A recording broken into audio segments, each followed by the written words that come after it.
Hey, everybody, welcome back to another amazing episode of the Power Women in Insurance podcast. My name is Teresa Kitchens, your host. I'm excited to be here with you today. Today, we have a little bit different conversation. We have the amazing Colby Allen, and he's with AgencyFocus. Some of y'all may know Carrie Wallace. She's been on the podcast multiple times. Today, we're talking with her associate, Colby Allen, and we are talking all things how to be able to bring on producers and people and blah blah blah blah blah, because you know what, this is super scary for business owners as well as for team members that are trying to be able to decide, is this business, is this agency right for me to partner my life with, because a lot of us don't want to be moving around from job to job to job to job. Some people might be coming out of a corporate to go to an agency style situation. Some people might be doing the opposite. Some people might be just getting started in the industry.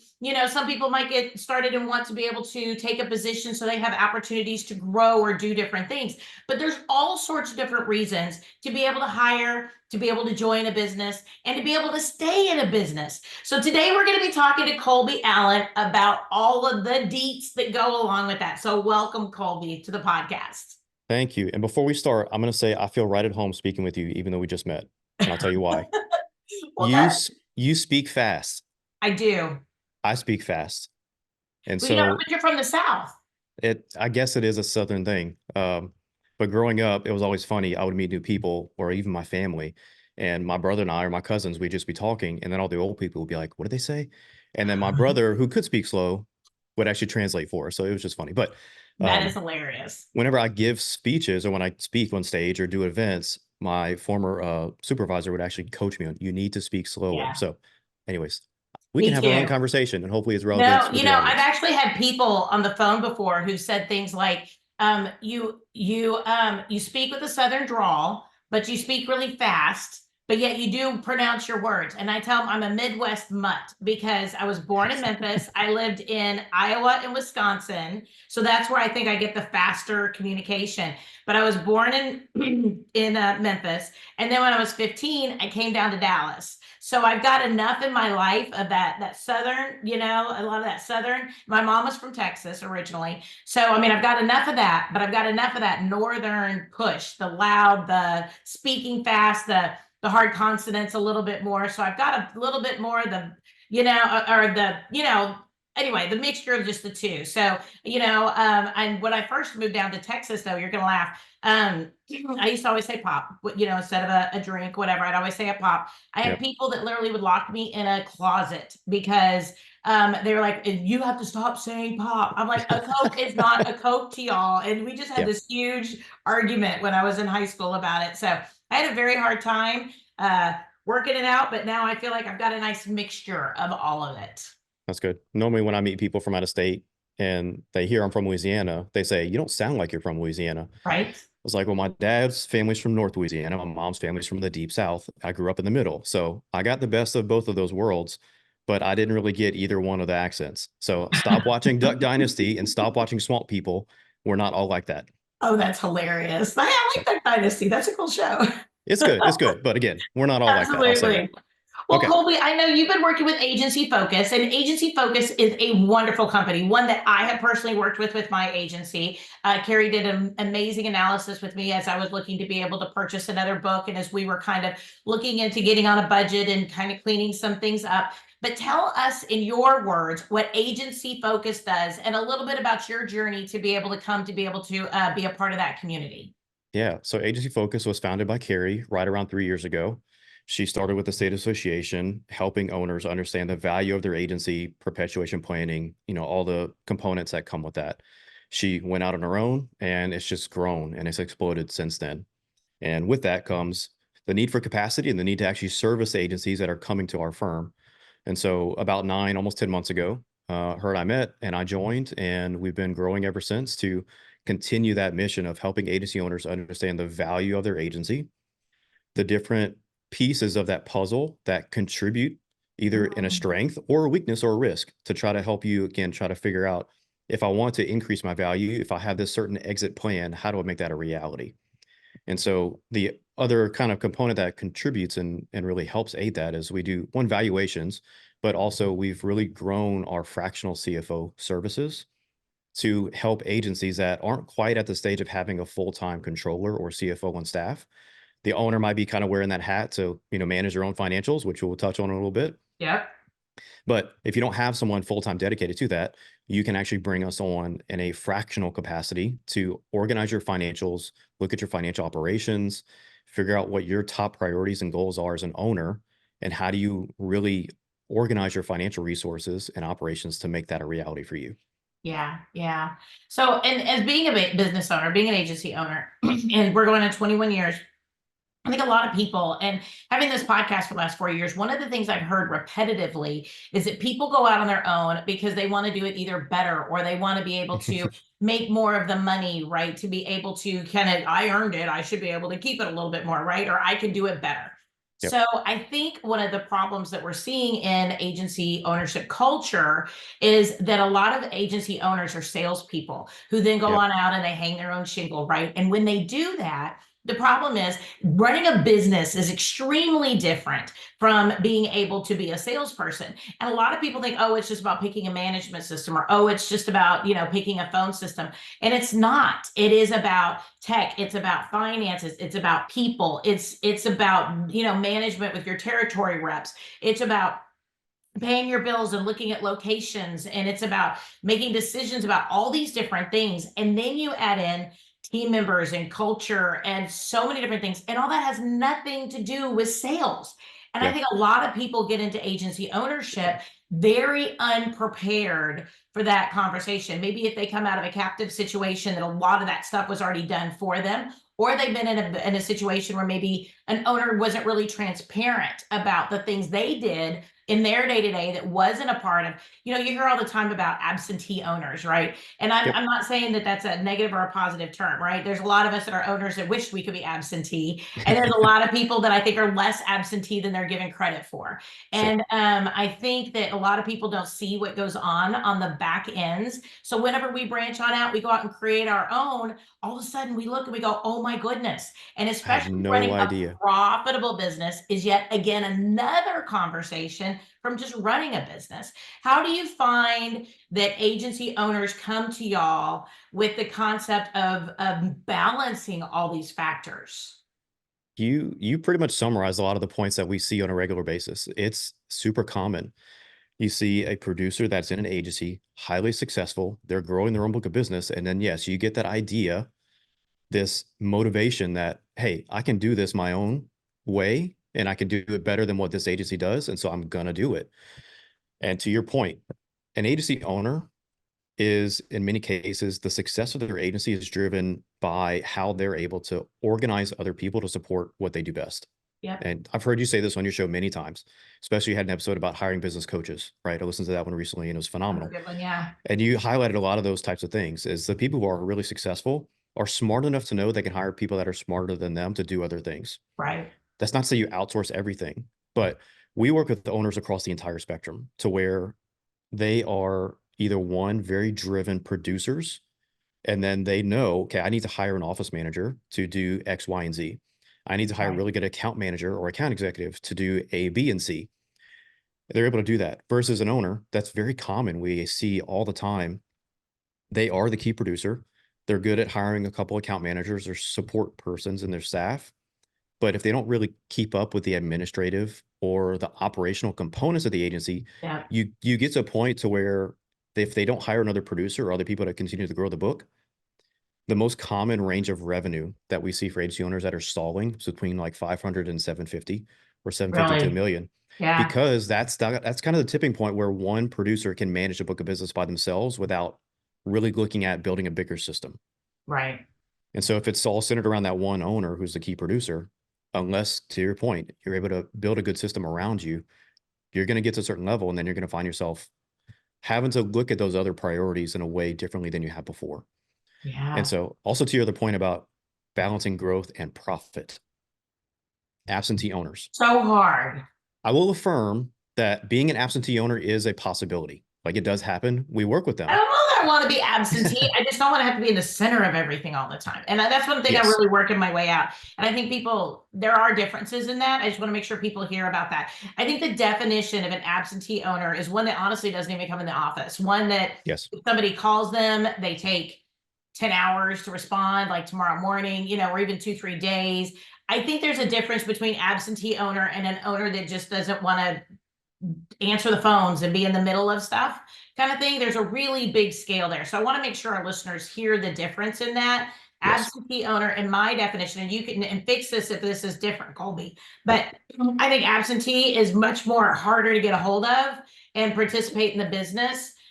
They just kind of want somebody to make decisions for them, kind of like an office manager or somebody. So I want to make sure that, to me, there's a big difference in that. There is. And thank you for clarifying that. I didn't say it probably the most accurate way. I'll say non-producing owner. How about that? We'll rephrase it. Right. I like it. I like it. Yeah. No, To where you good. So can kind of either way, you can I step just, back I into just more think just it's very administrative different role. financially as well. Yeah. A more administrative role, a more like managerial role versus Yes. having to be out, pounding the pavement and making the phone calls. Right. Yes. I do work with some absentee owners. I will say that's also a possibility, but yes, more accurately, non-producing owner is a better term. Excellent. Yep. So as you guys are working with these people, because I think sales is a something we love. It's something that fuels us, but over the course of time, it's also one of those things that can kind of, for some people, become a little repetitive and tiring. And especially the drain of it. Like, I have to talk to Teresa. I have to talk to this person, right? Oh no, I won't talk to Sally. I have to talk to Teresa. And I think sometimes that becomes a little bit of a drain. And I think some people being able to level up is also a mental health issue over the course of time, because and I think too, one thing I also heard is that a healthy business is one that if we ever choose to release it into the universe by selling it, passing it on, whatever we choose to do with it, right? Yep. Whatever we need, if we're the center of that agency and we're Yep. the number one salesperson, or we're the driver of the culture or the financial health of that business, then it devalues that business. Let's talk about that, because as we get into talking about bringing people into the fold, I think we need to talk to people about what do they want their role to be for mental and emotional health. And then also we need to have a conversation about the health of their business as they want to be able to create maybe a perpetuation plan or Yep. something like that. Yep. The term is called key man risk. And so when we do evaluation, that's some of the things that we dive into from a concentration standpoint is directly to your point. Can this business be sustained or continue to grow? That's actually a huge factor. Continue to grow Yeah. once this owner or key person steps out of the picture. And so, yes, if you are the key producer that brings in all the business, you're the rainmaker, all the key clients call your phone versus your account manager or another producer that's on your team, is the likelihood of that business going to be perpetuated into the future? Is that cash flow that that future buyer or investor buying into your agency going to be able to maintain? The risk trade-off is if it's solely pinned on you as the owner, that's a risk factor that a potential buyer is going to really scrutinize. That's the exact reason why when you see either big agency transactions or other types of transactions, there are retention clauses for an owner because there's often a level of risk that they can buy and assume, and you can step out of the picture and go to Puerto Rico or go to the beach, wherever you want to go. Right. Versus requiring or strongly encouraging you to stay on for 1, 2, or 3 years Yep. with some incentives tied to that. And that's because it's that transition period of kind of de-risking yourself out of the operation so that they can continue going forward. I listened to a really interesting podcast recently with Dave Ramsey, and he talked about that exact thing. Because Okay. his company is his name. Yeah. They somewhat rebranded it from Dave Ramsey to now Ramsey Solutions. But he has a whole podcast where he talks about that. They had a goal of converting the company to what they called non-Dave revenue by a certain time. And that was to see if they can get a certain percentage of their company of revenue that was not tied to his name. And he said they exceeded it like way beyond their goal, like very quickly. So he said also there's the operational and the value component of that. But he said it hurt because as an owner, you built it. Your Yep. name is on the door. It's almost personal, right? It If is. this thing can keep going without you. Yep. But that's the key way that you can maintain that value, like directly to your question. I love that. I love that. Well, because I think Dave Ramsey, they turned him more out of a person and into a brand. And Yep. so because of that, so I think if we have agencies, if we want to take that and really apply it to us, so rather it being like the Teresa Kitchens agency, it has to become a brand. People have to be okay with, hey, I can't get Dave Ramsey on my stage, right? Maybe I can get one of his associates on the stage from the Ramsey organization, right? So Yep. therefore it became a brand, right? That he took the time, but he stayed with it, right? Like we talked about earlier, he stayed in the business long enough to be Yep. able to empower his people to rise under that name, to create the brands where the brand wasn't necessarily just around him. And Yep. I think that's really important for us to do as business owners, is to say, hey, if I want to be able to take myself out of the day to day, this agency has to become a brand. I'm going to say a ton of agencies across the country, and you probably know the statistics better than I do because I don't know them at all, are named after people in their names, right? The John Smith agency, right? Or whatever. Yep. There's a lot of that. But we need it to go out of the fact that you have to talk to John Smith or the owner. We need it to be that Sally, his person, is amazing, or John in his office is fabulous, or Russell over here is the bomb.com, and until we empower our team to be those people, because I think that's another thing, is a lot of people don't empower their people to do that. They want to keep that iron claw control. Yep. We could have like 18 podcasts on this, seriously. But I'm already thinking of offshoots here. But I think we have to be able to be free enough to hire people that can do what we want to do, give them the training, the opportunities to empower, to be able to bring up that branding. So that way, then we can step back and be that more administrator, that more hands off. And then that way our culture is really, really strong without us, and also level up the valuation of our agency. Yeah. So that's not to say that you can't have an agency with your name on the door. That's Right. not what we're saying. But what we're saying is to recognize that the strength of the organization is based on the team that you build. And Mhm. so I heard this phrase a long time ago, and I always repeat it to myself in these types of conversations. But a rising tide lifts all ships. And Mhm. so right now in the hard market, right, rising commissions, every agent's feeling it to some extent. But what that means from an organizational standpoint is, as an owner, kind of back to that earlier point that I mentioned about 500 to 700,000 in revenue. If the owner is tapped out at their capacity for sales, or like you said, feeling kind of the monotony of sales, that's actually the exact point that you should also be hiring good producers to be able to Mhm. expand your organization. And so at that point, you can bring on someone, mentor them well, give them a good incentive and compensation plan so that they can grow and benefit themselves. But that's also the tipping point of scale, to where one person generating revenue, it's going to be not as proportionate to maintain consistent organizational growth. And so you have to bring on producers or people who can expand those capabilities so that you can continue to grow as a company. Yeah. And Yeah. that's that point too, where it's not just your brand, but now you have other people representing, being that brand for your agency other than yourself. And so that's Mhm. hard because you have to find people you trust, people that you like, people that are going to actually maintain the image and brand that you want. And so I see all the time how agency owners, they want to hire producers, but it's freaking hard. It's hard. Yeah. There's a money component, there's a personality component, there's a skill component. Finding the right people for the right seat is not easy. It's not. And there's also a pride component, I think, because Mm. when we built it, we want other people to do it the way we want it done. And we want people who are skilled. We don't want to take away from our ability to be able to sell, because it does take time to train somebody. We don't want Yep. to be able to invest 20, $30,000 in somebody, 40, $50,000, however long we let the process go, who might not be right for the position. And then we Yeah. hear on a lot of our chat groups and things like that about horrible hiring decisions. Whereas some of them are just, people's lives happen, right? Like I might have been a great employee for 5 years, and then I go through something massive or crisis oriented in my life, and maybe then I become a more challenging one. I think Yeah. the concept of hiring and bringing on people is super scary. And I think a lot of people blame finances for not making that emotional and that personal change. Yeah. So as you guys really approach this, I would expect y'all really have to have some of those hard conversations with people, because I know a lot of people, if they come to y'all saying, hey, I want to be able to work on a budget, I want to be able to have a CFO, I want to have somebody keep me on track, but hey, I can't do more with what I have to figure something out. So tell me a little bit about how you guys start some of those conversations with clients about how to be able to help them get ready to think about if they're ready to be able to expand their personnel inside their office. Sure. It's always starting with, in most cases, what are your goals? So if your goal is to grow, yes. If your goal is to grow to a certain point, yes.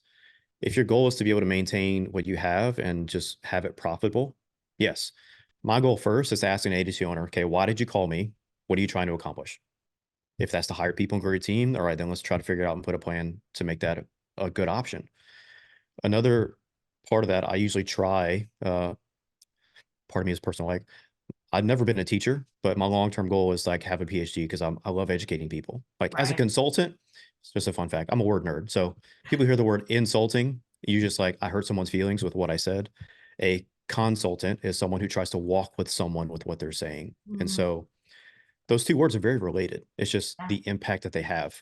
So as a consultant, my whole mission is to help an owner figure out, okay, through our experience, through the decisions we can make, what decisions can we make to make your goals, your dreams, your aspirations a reality? Mm, And so that's what I try to understand first and foremost. What do you want to happen and how do you want it to happen? And then we dive into, okay, what are the financial resources you have available to try to make that a reality? right. The different components of a business, you have people, you've got operations, you've got technology, you've got these different aspects that you can invest to try to generate a return for your organization. Another thing that I think a lot of small business owners don't really look at the same way is when you look at investing in the stock market, you research a company, you try to find out, okay, do I like the executives? Do I like their product? Do I like what they're doing? Okay, yes, I'll give them money and then I'll hope that grows over time. Or I get Mhm, dividends, whatever the return function is. It's either growth or dividends in most cases. right. An early stage agency is a small cap growth company. And so you need to research, figure out what are the components of your business you can invest in to generate the return that you're trying to get. Is that Mm, people? Is that technology? Is that infrastructure? What are those components that you're going to prioritize and deploy your capital so right. that you can grow to the thing you're trying to build? And so if that's people, okay, we need to find out, okay, what's the organization look like? What's the structure that we want to happen and be in place? And how do we find the right people for those seats to keep that investment, right? Or make that investment a positive one. Mhm. It is risk. Like any investment, when you buy in the Yep, stock it market, is. the prices are going to go up and down, right? The value of an agency is going to go up and down, right? The people you hire, you're going to take risk. But if you want reward, you have to take risk. Yeah. um, so I that's think when hard to people get stomach to that sometimes. point where their agency is somewhat successful, they've got some money in the bank, their family's living Yeah, much better, they're, hopefully maybe, and a lot of people are stressed though at the same time. Like they're just working too many hours, they've got to be able to hire, but at the same point, they're finally out of the financial doghouse, right? Kind of thing. Maybe yeah, you're finally making a little bit of money and you're comfortable when you're not working 80 hours a week. But the reality is, we have to be able to let other people in because we can't work at that level forever. We just can't. yeah. Well, here's a question too, and kind of back to my earlier kind of point about what do you want to accomplish. So I've Yeah. seen owners that they get to a book of business of say maybe 200,000 in annual commission. They've got a couple VAs, they've got a decent servicing system. They're making a good income. They're comfortable. That's good for them. It funds their lifestyle, it supports their family, it works for them. Yep. Versus some agency owners, they're at 100, 200,000 in commission, and then they've got a staff of 5, 6, 7 people because they're building a well-oiled machine that they're trying to grow to something much more substantial. Yeah. And so that's all another reason why people ask, hey, what's benchmarks for a scratch agency? There really aren't any perfect ones because those two scenarios that I just laid out, both of those owners are content with what they're building and what they're doing. It really drills down to you as a business owner. How are you using your agency to accomplish what you want and makes you fulfilled? Wow. Yeah, I like that. I like that. And I agree. Business ownership, we go into it for different reasons and we want different things out of it. So if I wanted to be able to expand my team, right? Say you and I are having a conversation. I want to be able to take my agency to another $2 million in revenue or whatever, right? Say that's my 2-year plan, 3-year plan, whatever, right? Yep. How would Yep. you say to start that process? What do I need to really start thinking about? And where do I need to maybe We've talked about my goals, we've talked about, some of that, but what do you usually need from an agency or an agency owner to start that process to really figure out? Because I think once somebody goes, okay, I know what I want. If I want to go what I need to have the courage to do the things that's going to take me where I want to go. So once we're Yep. at that point in the conversation, where would you take it beyond that? So in order to really try to plan for growth, another part of that puzzle is asking an owner, okay, what is your sales and service model? Like you said, as a successful producer, like I've built something and I know it works. Okay. Right. Well, I need to know from your perspective as an owner, is that the expectation you also have for the rest of your team? Or are you going to be open to another model to get to that part of the growth? Right. And so understanding, okay, your expectations as an owner, what are we going to actually build from a sales and service model? And how do we either fit in people, fit in more technology, et cetera, to make that grow or expand Yeah. that? And so a common, like we'll just throw it as an example, a common example, a lot of agency owners have a hybrid of inbound and outbound generation. Hmm. They have a very common hybrid sales and service model. One person does selling and service, but they're thinking about, okay, I know to kind of grow faster, I need more dedicated producers and account managers. Right. Okay. So I need to shift my thinking or shift my model to be away from a hybrid model where the same person is making outbound calls and taking inbound calls to I need producers who are out of the agency and that's all they do, focus 70, 80% of their time on sales generating activities. And then they have a support system behind them that generates and puts a foundation so that they can do that successfully. Yeah. All right. Yeah. So we work to define, okay, what's the model we want to do and how do we find the right people to do that? And so that's going to look very different hiring someone that's open to sales and service versus someone who is a full-time producer and all they do is sales. Yeah. Those are two different people. And they're two So in different order to personalities. Yeah. I mean, they're two different exactly. physical, they're two different at your desk, and they're two different work styles. Yep. So in order to build your ideal team, we need to know what does your ideal team look like so that we can plan that out. And so using that, then I'll go in and do some nerdy stuff and try to figure out, okay, well, here's this agency's benchmarks. Here's a goal that we can set 2, 3, 5 years from now with these KPIs, key performance indicators. Okay, what are the building blocks to get our measurement today to that measurement 2, 3, 5 years from now? Hmm. And then we back into a plan of, okay, we know it takes you 3 months to hire someone, takes you another 30 to 60 days to get them up at speed in your systems. So we've got a 4 to 6 month lead time of hiring someone that's going to be in this process. So all that to say, we kind of back into knowing the model that we need to build, understanding the components of the agency and how they function, and then try to put together a very detailed roadmap, not very detailed, but a detailed enough Yeah. roadmap to give some guidance on, okay, well, we know we need to hire X number of people in the next 12 months, in the next 24 months. It takes us this long to hire. Well, another piece of that is, okay, do we actually do the hiring and the recruiting, or do we need to work with a recruiter? Okay. Do we need to outsource that? Just an example of, okay, what do we need to do to make this happen? And then try to figure out, Yeah. okay, do we have the capital and the resources to deploy to make this function?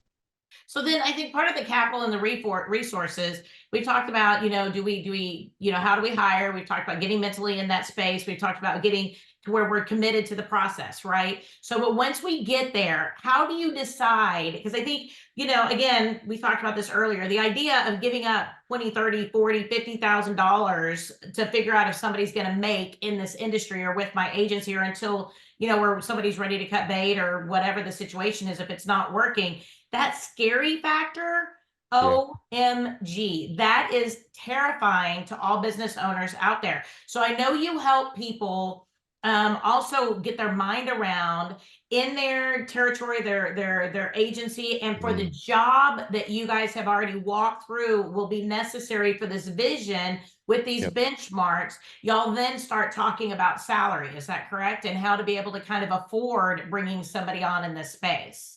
We do. Yeah. And the salary component, a commission structure component, all is crucial because, like you said, it's a big investment. Something we see super common is agency owners that they want to reduce their upfront risk as low as they can by Mhm. also expecting the highest output that they can possibly Of attain. course. It's no, it's not a reality in many What? cases. Don't tell me that. You're breaking Oh, my heart. well, let me Colby. let me reverse everything I just said. I know, I'm just kidding. But the other side of that too is Here's another example. A lot of agency owners, we ask them, okay, well, here's a realistic goal of what this producer can reasonably bring in year 1, year 2. Okay, what's your average client in your agency? What client do you enable your producers to reasonably produce and support in their book of business? Right. Because hypothetically, this agency, they're 90-10 personal and commercial. Well, like, well, I need somebody that does commercial. Okay, well, do you have the system to support them doing that? Right. Are there ways for you to get to that point? Those are the kind of questions we ask. Because if you just hire a producer at 50,000 a year and they put a validation schedule in place, but you don't have the markets, you don't have the resources or the education for them to reasonably bring that in and keep it, then everyone's set up for failure in a Right. way. Versus if you bring someone that you already have a system in place. Okay, I know we can support this ideal client, these lines of business, this geography. I just got to plug them into the process. Right. Then it's super easy to design a comp plan with that in mind. Another kind of example, the comp plan for, say, a hybrid, someone who's selling and servicing, is going to look very different from someone who is True. strictly doing sales. True. Because, again, the level of productivity, the level of business that they can reasonably write and service is different than, say, someone who can strictly service or strictly sell. Right. And so we look at a budget of, okay, what's a amount we can reasonably allocate for all payroll? And then how do we break down in proportion what's allocated for sales, what's allocated for service, what's allocated for resources or other components? Here's another kind of insight. Oftentimes when you hear the difference between like family-owned independent agencies versus corporate, big ABC agency shops, Right. the biggest component for producers is often the difference in the comp plan. It's not uncommon for a producer to be able to get 50% at a family agency, 40% at a family agency versus a national agency. They're going to get 40, 25% on renewal. And like, well, they're paying me 40% here and 25% here. Like, well, that's a no brainer. I'm going to take the 40% all day. Right. Unless the difference in comp plan is also the difference, like I mentioned, to the support system and the processes to be able to write a different type of client. Yep. There's actually some correlation, some data that shows actually the lower the renewal rate in many cases leads to a higher book of business. Because oftentimes those agencies are budgeting and they're allocating the other parts of that budget to the support and the resources, account executives, other They things. invest more back into the process. They invest more into building and supporting the book of business to enable that producer to be successful. That's not in all cases, just telling you. But say an agency that pays 50-50 or 70-50 or whatever that structure is, but then that producer is completely expected to service. They got to do their own change requests. They got to do all the other components. It makes sense for them to earn more because they're doing more. Yeah. And so whenever we help to design a comp plan, there's a couple different ways that we can approach it. But a common way we actually do as a service, I've got several clients I'm doing this right now. They hire a new producer or they're hiring someone into a market that they don't really know yet. They're trying to expand into to really sit down. I sit down with the agency owner. I sit down with the producer. I have a process we go through trying to figure out expectations, goals, and then I take the agency's financials, right? Take all the different components and try to find a reasonable compensation plan based on the agency's service model, based on the agency's capabilities, and also the producer's goals. Right. There's ways to find a happy medium versus this, what is very prevalent today, an agency owners trying to optimize their return, and producers trying to get the highest commission rate. Right. When in reality, there's ways to find, okay, what are the ways that an agency can enable a producer to be successful? And then what are ways a producer can use that system to be successful? So whenever you hear a producer, whenever you talk to agencies and they have a producer, because one of the things you said is you talk to the producer and you talk to the owner and you kind of talk about that compensation plan, right? I mean, I think, what do you usually hear are the breaking points? Like, what are things that I think agency owners or leadership of any agency needs to take into consideration that we need to be prepared for before we even walk into that conversation? Because, I mean, again, this is our baby. This is super personal. So sometimes if somebody goes, oh, I want this, we go, oh, no, I'm not willing to give that, just more out of principle. Yeah. Even though that's totally ridiculous and stupid. If we were the person on the producer side, we'd be like, oh, I would ask for that too, right? How do you I mean, what are the I guess the building points that agency owners or leadership needs to be ready Mm, to discuss as they come to the table? Because that's what I really want to make sure people hear what they need to be prepared to emotionally embark on that mm, journey to be able to be ready to have that conversation with you. Because if they can't have that conversation with you, and you need to be able to also have that conversation with the producer, because then I'm going to ask that same question from a producer's perspective. I want not only agency leadership to hear what I want salespeople to hear what agency producers think, and I want agency producers to hear what salespeople think. So let's talk about, from the agency ownership or leadership position, what do they need to be prepared for in that conversation on their end? okay, so the number one, I'll say number one, a top item is actually going to tie back to one of the very first things we opened this conversation with: ownership. Yeah. Okay, ownership, because you said it. A key producer, they're successful, they're growing a book of business, and then there's this feeling, this perspective of, I'm successful, it's me building this, I can do this better on my own, I want some equity in what I'm doing. The other side of that is the agency owner. You own the business, you own the resources, you own the carrier appointments and the contracts and everything that's in place for that producer to have that system. And so the conversation of producer ownership is massive. It's huge. And I think it's growing. I Yes. think 8 to 10 years ago, it was not as much of a conversation, equity, as it is today. I think I hear it a lot more today than I did 5 years ago. Yeah. Yeah. It is. I mean, we see it all the time. It's a huge component of evaluation that owners don't think about, because depending upon Mm, that contract and how it's written, that producer's book may not be included in your sale, or that producer might have a right of first refusal. They can opt out, right? Whatever the terms are.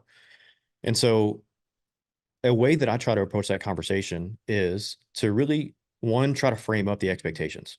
Because a lot of people don't consider, here's another thing too, is like when producers say ownership, they think I want to own my book, not necessarily from an equity standpoint in the agency, but I want the rights to do with this business what I want to do with it. Okay. right. Because there is a huge difference in having the rights to something versus you having the equity and fiduciary Mhm. stance on that business. Because all the producers want the upside, they want none of the downside. Yep. And so oftentimes the way I approach the compensation conversation is usually producer comp is the highest item on the balance sheet, not balance sheet, on the P&L statement, and sometimes the balance sheet if you do draws and have producer payables. But 25, 30, 45, 50% of top line revenue comes off the top and goes to that person. Mm, In a way, that's a risk-free compensation right. because it's based on their activity and their productivity. It is not tied to the equity or the actual bottom line of the agency compared to, say, your compensation. Correct. Your compensation is tied directly to what you're able to keep in that operating account at the end of the year. Yep. And so the difference between equity in those conversations, I actually just try to define, okay, what do you mean by equity? Because you say equity, but I don't think you mean the fiduciary capacity of owning shares. What you Mm, mean is you want the rights to the expirations and what you can do with that business. yep. And so it's defining ownership. That's a huge thing. We've worked with some owners and got to this process where there's terms in a producer's contract that says they own the rights to the book of business, but it's not defined. And so Yep. when that owner goes to sell, you then get into problems, legal, possibly arbitration and suits on the owner's trying to sell the agency, but this producer's trying to say, well, I have ownership. Well, Mhm. if you don't actually define what you own or how you own it, how do you know to proceed? What's the Right. formula to get your buyout or whatever that looks like? And so defining a good producer contract is paramount, Yeah. because having everyone on the same page, all the terms are understood. Okay, if we get to point A or if we get to trigger point B, how do we handle that? It's no different than an operating agreement with a partner. You have terms around buyouts. They call what, the 4Ds: death, disability, divorce, and disinterest. Yep. A producer contract could be the same way. Like, I think it should be clear enough to understand what happens in the event that something triggers that producer's relationship with that agency being different. Right. So that when you get to that point, you know how to proceed, you know what's expected, what's going to happen, so that both parties can understand, okay, here's what we're going to do, and here's how we're going to do it. Because if you get to the point of you're trying to sell the agency, the producer's got some terms that say they own it, and now you're trying to figure out, okay, what do we do? Do I give them part of the equity or part of the buyout? Do I allow them to break off and go start their own agency? Right. You want to have all those things as best as you can understood and expectations before you get to that point. Right. Right. So oftentimes people, when they hear or think about producers, it's like, okay, what are the commission splits? Mhm. Yes, that's a component and we can help you figure those out. And we do on a regular basis. But really having a solid producer contract is going to save you more headache than anything. Yeah. Because In the long run. Long run you can headache, not plan, just short yeah, term, but yeah, not you just can in your plan for your pocketbook this budget. month on your taxes, but also long term in what you can get out of your agency and or your family. So say something happens to you and your spouse inherits it, right? Or steps in, or Yep, a business partner, right? It takes care of not only you, but also the other people that you love exactly. Exactly. and your Yep. legacy. Yep. So yeah, because you can plan for budgets and commission rates. That's easy, right? Right. Because I know I'm paying this producer X, and when I get the revenue in, this portion goes to that. That's on my P&L, and that's something I can plan for. If you don't plan for those other components, that can be really, really big problems down the road. Yeah. Huge. Yep. Huge. Now, what about also, do y'all also help to be able to say, hey, in order for this to be a profitable Mhm. experience for both sides, right? For the salesperson to make the money, because you've already talked to the owner, you've already talked to the salesperson. What do you want? How do you want it? We're mentally prepared for this. We talk about ownership, we talk about compensation, we talk about our equity, we talk about what do we expect? But do you also bring into that conversation with the contracts expectations for what winning looks like? Because I Mhm. think walking both the producer side and or the even an account manager, right? Or Yep. even the agency leadership. I think everybody has to know what that looks like going into that as well. Because to me, that is one of the things that I think is most misrepresented is the Yep. concept of once you get the job, once we have a contract, what will be the process from there? Because I think that's what a lot of training may or may not occur. A lot of people, I hear people get into jobs, they're like, oh, I thought I was promised, I was supposed to have, I didn't get this. Do you ever have those types of conversations with clients to be able to make sure that it's a smoother process to be able to make that hiring and implementation of team members more successful? Yes. So part of our process too is in our resource, we have different views and illustrations of, okay, if you hire this person with this comp plan, we set these goals in place for validation or activity. Here is the agency owner's detail of that. Okay, here's what you're investing into this person. Here's the reasonable expectation of cash flow. Here's when you turn cash flow positive if Right. they meet these goals. We've got a schedule that looks at, okay, actually, this is part of my background is I actually helped and worked on a producer validation dashboard for a super regional agency. And so Nice. we had it was like a data visualization that showed, hey, this producer's validating. Here's their production activity. Here's the agency's investment. And here is essentially some milestone points that you should be at this point. If you're not, we need to have a conversation. Yeah. If you're above this, we need to have a conversation to either change your plan or whatever. And so, yeah, having those things laid out for one, the owner to see what their investment is, Right. if the expectations are met, and then also for the producer to illustrate for them, here's your comp plan. If you meet these goals, these milestones, here's what your compensation is modeled to look like. Right. In most cases, a really good producer comp plan can show a producer, hey, by year 3, if you hit these goals, you're making $90,000 to $100,000. If you get to these goals by year 4 to 5, you're probably making 125 to 150,000 a year. Yep. Or you can completely exceed that if you blow out these metrics. If you're at this point, this is what the expectation is because this is what the agreed plan is. And so, yes, in that process, we try to have and show, okay, for the owner, here's all the details and all the nerdy components that's going to show up on your P&L. And for the producers themselves, right? Okay, if you hustle, you meet these goals, you be part of this process, here's what a reasonable expectation is for your compensation with some conversation on ranges. Because yes, if you exceed the goals, you're going to make more. If you don't hit these goals, you probably can make less. Yeah.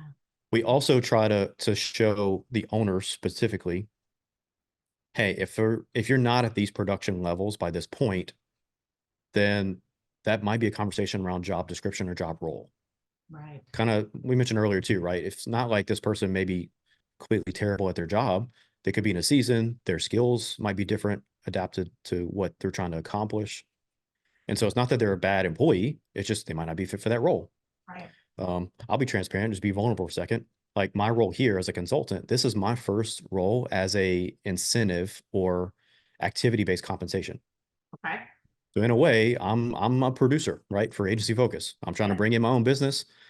Shout out if you hear this conversation, you enjoy it, reach out to me. Call me. But part of it is, right, we work as a team.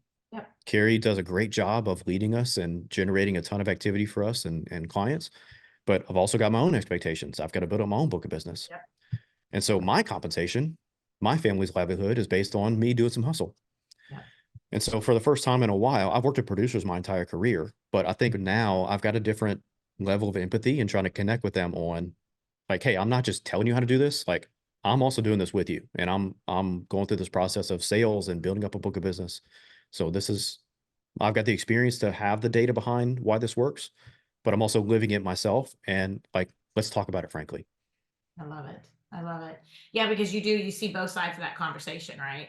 And Yep. you're working really hard with both sides of that conversation. And you've worked multiple times. And I love the fact that you built out that dashboard for validation of a producer's contracts, right? Because I think that's one thing as an agency owner is the fear, like I mentioned, of bringing somebody in. But then for me also the conversation of all the work it's going to take to hold them accountable and blah, blah, blah. But if it's already pre-stated, it's already in black and white, it really cuts down a lot of that maneuvering that I think a lot of agency owners feel that they have to do, because then it's just, hey, this is what we agreed to. Here's where we are in this process, right? Yeah. So then we can go ahead and then it takes a lot of the pressure off because we've already talked about it. You talked about with Colby, we created an agreement. They had the investment, both sides in that contract, in that agreement, in that production level. And then more people can come to the table with better conversations, more effective conversations, and less emotional conversations, because then you've already, you set the stage. So my background is teaching. I taught 5th grade English. So we always used to say, tell them what you're going to tell them, and then tell them what you told them. And so it's that same thing. Tell me what my expectations are, implement my expectations, and then come back to me and hold me accountable for those expectations. But I think that by setting those expectations first, it's not a surprise when you get there. There's a lot of, I think, people out there in the world on both sides of the spectrum that go into a job thinking that they've been promised something, wanting to be promised something, thinking that somebody made a claim of some sort, that then they feel 60, 90, 120 days in that somehow they're still not getting what they were promised, be it resources, be it compensation, be it culture, whatever. And a lot of people take it very personally and they feel very duped. And I think that fear is what you help so many people on both sides of that conversation to get rid of, so they can have a better culture in their business of clearer expectations. I'm a huge fan of Brene Brown. And this year, my agency's motto, if you will, our phrase is clear as kind. And we decided that back in August, September. And I love the fact that we did that as a team, clear as kind. And I think that's the best way to be able to run an organization in a space, is to be able to say, hey, Colby, if I want you to come and invest your time away from your family, that takes care of your family, that makes your house payment and make sure that your kids have food in their stomachs and they get to be able to do the things that they need to do, that empowers you to be able to be the man that you want to be, I think then I have to be able to come to the table with the same things as an agency owner and say, I'm going to come to the table to be the leader that you need me to be. But let's talk about what that looks like. And I love that you define those on both sides and have that conversation on both sides. And I think it really takes away so much fear, and you keep the vision and the focus of the agency owner and or the producer, and create a safe environment for them to be able to come together in that. And I'm sure it creates a great cultural experience for everybody involved. It does. It does. And I'll call back to something that you shared and also clarify as a consultant how I need to stay in my lane. So I help with the conversation of designing a plan, figuring out expectations. I don't do post implementation of, like you said, the onboarding, training. Right. I don't know your service model, like those types of things. I know it, but I don't do it myself. I don't know my management system. You can't tell them where to click to be able to do that. If you give me the hours of consulting time, I'll help you do it. Just kidding. But that's the problem as a consultant is I want to help. I want to dive in. I want to add value. Right. But there are some things that we are very efficient with and help. There are some things that you as the owner are more equipped to continue to do yourself. And that's, you said, the accountability piece is like, you can hire anybody, but unless you have a good onboarding process, that person is going to struggle. Yeah. So Well, and you mentioned specifically the consultant or the podcast I did on a business coach, right? One of the things I said in there are different types of business coaches. You can have a financial business coach, you can have a culture business coach, you can have a sales coach, right? You can have an operations coach, right? And not that everybody needs to go spend all this money on all these coaches, and you can do them at different points in your life or in your business when you're doing different things. And I love what you're saying is because you're that season of figuring out financially, being able to hire, being able to be in that preparation space. But then the implementation is a completely different thing that people have to be ready and facilitated to level up if they have to, based yep. on the promises and the conversations they have. I tell my team all the time, baby steps, we're making this progress, but I try to cast the vision of what we're trying to accomplish. So that way, whenever we do accomplish something, sometimes it's really kind of fun. I'll be like, look how that worked. And other times my team is like, look how that worked. And I love it that they're seeing that we're making the progress, doing what we said we were going to do. Because if I said, oh, we're going to build this $20 million agency, we're going to have 83 people, you're going to have every single cool technology that's ever been available to you, and then we stick on monday.com doing everything we want to do. And I'm not knocking monday.com, I love monday.com, but I'm saying, like, you don't have a management system, you don't have phone systems, you don't have all these other things. You have to build a robust business. And I think, like we said, you guys have that wonderful, amazing area to help agents and agency owners to be able to get in that right space, create the right agreement, create the right synergy between them. And then an agency owner and or leadership has to make sure they're ready to do what it takes to implement that goal. And the salesperson or team member needs to make sure they're there to do their part as well. And I love what your role is in that. And I think it's awesome. And I'm super excited that you're part of Agency Focus because I love Carrie. No secret in the world. She is one of my very favorite people on the planet. And I am super excited because I know that you are keeping on that branding of Agency Focus that y'all have created and that she has worked so hard for. So I'm super glad you're on her team. Thank you. Yeah, major kudos for her. And also something I'll share before coming on the show, I was just trying to reflect on my career in insurance and also listening back to an episode you had with Kelly Donahue-Piro.